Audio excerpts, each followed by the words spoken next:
जनप्रतिनिधिगण, सम्मानित नेतागण, यहाँ उपस्थित प्रिंट व इलेक्ट्रॉनिक मीडिया की पत्रकार मित्रों, छायाकार बंधुओं तथा इस सभा में उपस्थित बहनों एवं भाइयों, आप सबका बहुत बहुत अभिनंदन है।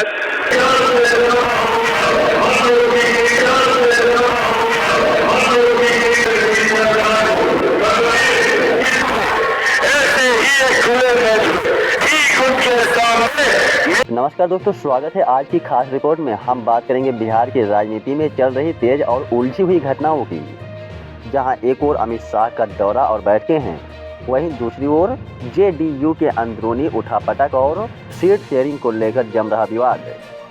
चलिए सीधे खबर शुरू करते हैं और आपको विस्तार से बताते हैं। दोस्तों, बड़ी खबर यह है कि गृह मंत्री अमित शाह और बिहार के मुख्यमंत्री नीतीश कुमार के बीच हाल ही में हुई मुलाकात ने राजनीति धरातल पर हलचल मचा दी है। पटना के एक होटल में हुई ये मुलाकात सिर्फ एक नमस्ते या औपचारिक बैठक नहीं मानी जा सकती, क्योंकि इसके बाद से सीट शेयरिंग और गठबंधन के भविष्य को लेकर अटकलें तेज हो गई हैं। दोस्तों, अब सवाल उठता है, यह सब अचानक क्यों, और क्या ऐतिहासिक संदर्भ हमें उस तस्वीर का बेहतर अर्थ देता है जो आज सामने है। आइए क्रमवार समझते हैं। घटना का नाटकीय वर्णन, मंच पर बयान बयानी और इस्तीफों की गूंज। पिछले कुछ दिनों में जेडीयू के अंदर तल्खी और बगावत की खबरें आ रही हैं। कुछ वरिष्ठ नेताओं और पदाधिकारियों ने इस्तीफे दिए या देने की धमकी दी। मंचों पर दावा प्रतिदावा, कार्यकर्ता स्तरीय विरोध और सार्वजनिक बैठकों में चिल्लाने चलाने की घटनाएं सामने आई हैं, जो किसी भी गठबंधन के लिए अच्छा संकेत नहीं है। कई जगहों पर ऐसा माहौल बना है कि मंच पर मौजूद लोगों के बीच बहसें और आपसी टकराव हो गए हैं। दोस्तों, इन सब के बीच सबसे अहम मुद्दा सीट शेयरिंग का फार्मूला, इस पर सहमति का अभाव। कुछ रिपोर्टों के मुताबिक दोनों पक्षों ने शुरुआती दौर की बातचीत की है, पर अंतिम सौदा अभी घोषित नहीं हुआ है। छोटी पार्टियां अपने हिस्से की मांग को लेकर अड़े हैं और खुलकर वॉइस कर रही है कि उन्हें सम्मानजनक संख्या चाहिए। इन सब ने गठबंधन के अंदर असहजता बढ़ा दी है। दोस्तों, सीट शेयरिंग केवल एक तकनीकी गणित नहीं है, यह राजनीति पहचान, स्थानीय इकाइयों की सत्ता और वोटर बेस के अफसोस संतुलन का खेल है। बिहार की राजनीति में छोटे दलों, जातिगत समीकरणों और स्थानीय शक्तियों का बहुत बड़ा रोल है। जब केंद्रीय नेता और राज्य स्तरीय नेता एक साथ बैठते हैं तो दोनों ही हित और दायरे टकराते हैं, और यही टकराव अभी दिख रहा है। दोस्तों, छोटे दलों का गुस्सा भी इसलिए बढ़ रहा है क्योंकि उन्हें लगता है कि बड़े दल यानी बीजेपी और जदयू उनकी बुनियादी ताकत और कोर वोटर को अनदेखा कर रहे हैं। कुछ नेता खुलकर कह रहे हैं कि अगर हमें पर्याप्त सीटें नहीं दी गई तो हम अलग से लड़ेंगे, जो कि गठबंधन के लिए खतरे का संकेत है। दोस्तों, पटना में हुई बंद कमरे की मुलाकात ने संकेत दिए कि दोनों नेता स्थिति को काबू में करने को लेकर गंभीर हैं, परंतु इस मुलाकात के बाद भी मंचों पर बवाल और बगावत कम नहीं हुई है। कुछ रिपोर्टों के अनुसार बैठक में संसदीय सीटों के बंटवारे, स्थानीय नेताओं की दखलंदाजी और अगले चुनाव के रोड मैप पर बात की गई।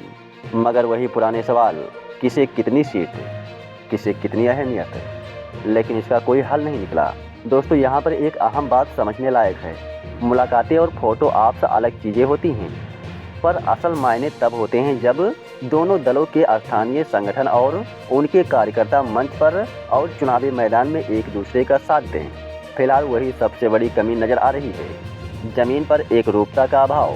दोस्तों, नीतीश कुमार ने अतीत में गठबंधन बदलने के पारंपरिक आरोप झेले हैं और उन पलटियों की छवि उनके राजनीतिक सफर का हिस्सा बन चुकी है। इसलिए जब आज जदयू के अंदर असंतोष बढ़ता है तो विपक्ष इसे पहले जैसी घटनाओं का दोहराव बताकर चुनावी नैरेटिव बनाने में नहीं चूकता है। हालांकि यह भी ध्यान रखें कि हर बार की घटनाएं एक जैसी नहीं होती हैं। परिस्थितियां, मुद्दे और समय के साथ बल भिन्न होते हैं। आज की स्थिति में सीट शेयरिंग और स्थानीय नेताओं की महत्वाकांक्षा मुख्य कारण है, जो किसी भी गठबंधन के लिए सबसे जटिल हिस्से होते हैं। छोटे दलों की मांगें, जैसे कि जीतन राम मांझी, चिराग पासवान समेत अन्य लोग, इन लोगों ने यह दर्शाया है कि वे अपना वजन आजमा रहे हैं। दोस्तों, कुछ नेता खुले तौर पर कहते दिख रहे हैं कि यदि उनकी मांगें नहीं मानी गई तो वे अधिक सीटों पर लड़ेंगे, और यह धमकियां गठबंधन को कमज़ोर कर सकती हैं। छोटे दल अक्सर स्थानीय स्तर पर निर्णायक होते हैं, और अगर वो टूटते हैं तो बड़ा नुकसान गठबंधन को ही होता है। दोस्तों, यहाँ एक बात साफ दिख रही है, न केवल नेताओं के बीच असंतोष है बल्कि कार्यकर्ता स्तर पर भी तनाव है। कार्यकर्ता सम्मेलन में आपस में भिड़ंते, विरोध और अशांति की खबरें दोस्तों ये बताती हैं कि वोटर बेस पर भी असर पड़ सकता है। जनता अक्सर स्थानीय मुद्दों और भरोसे के आधार पर वोट देती है।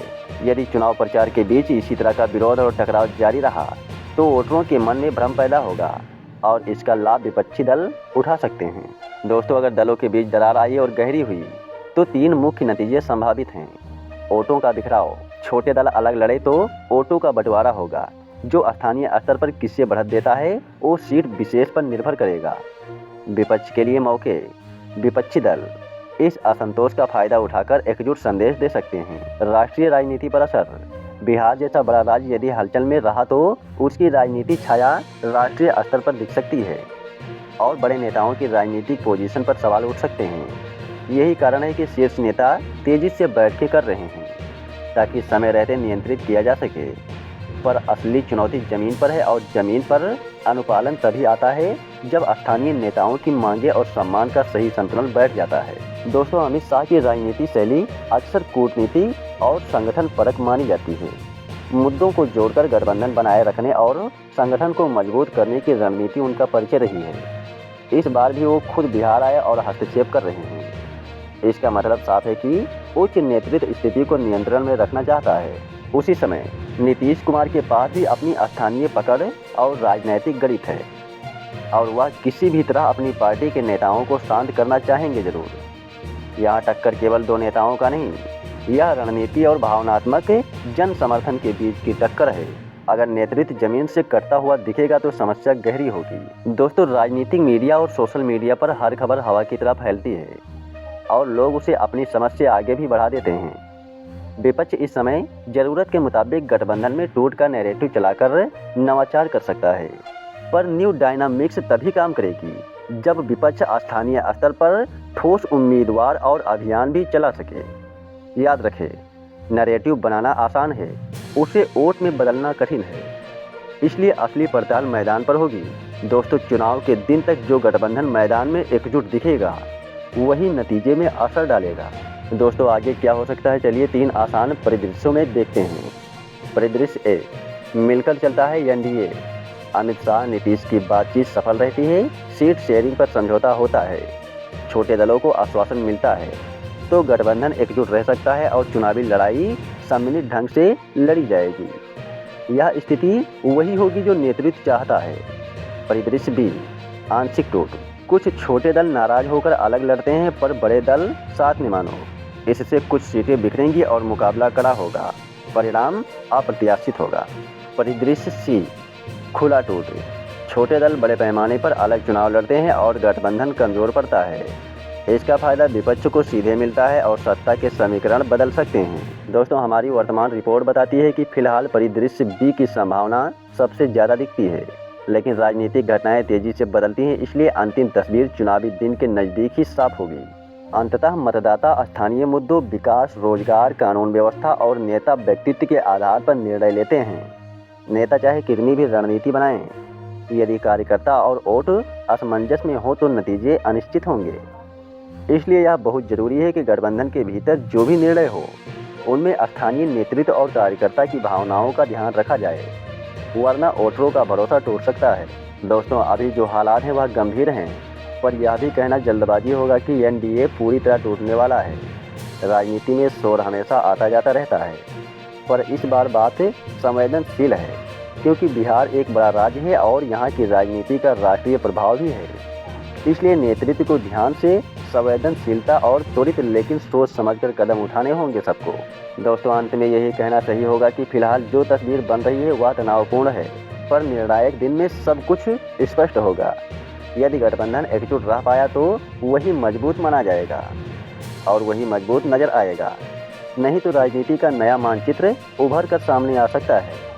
हमें देखते रहना होगा कि अगले कुछ दिनों में क्या कूटनीतिक चालें चलती हैं और स्थानीय नेताओं का निर्णय क्या होता है। दोस्तों यह थी आज की विस्तृत रिपोर्ट। घटनाओं का वर्णन, ऐतिहासिक संदर्भ और संभावित निहितार्थ के साथ आपकी राय हमारे लिए महत्वपूर्ण है। कमेंट में बताइए कि आप इस राजनीतिक हलचल को किस नज़रिए से देखते हैं। दोस्तों, क्या यह सिर्फ अस्थायी शोर है या फिर सचमुच बिहार में बड़ी राजनीतिक करवट लेने वाली है? आप लोग कमेंट में अपनी राय जरूर दीजिए। हो सके तो हमारे चैनल को भी सब्सक्राइब कीजिए।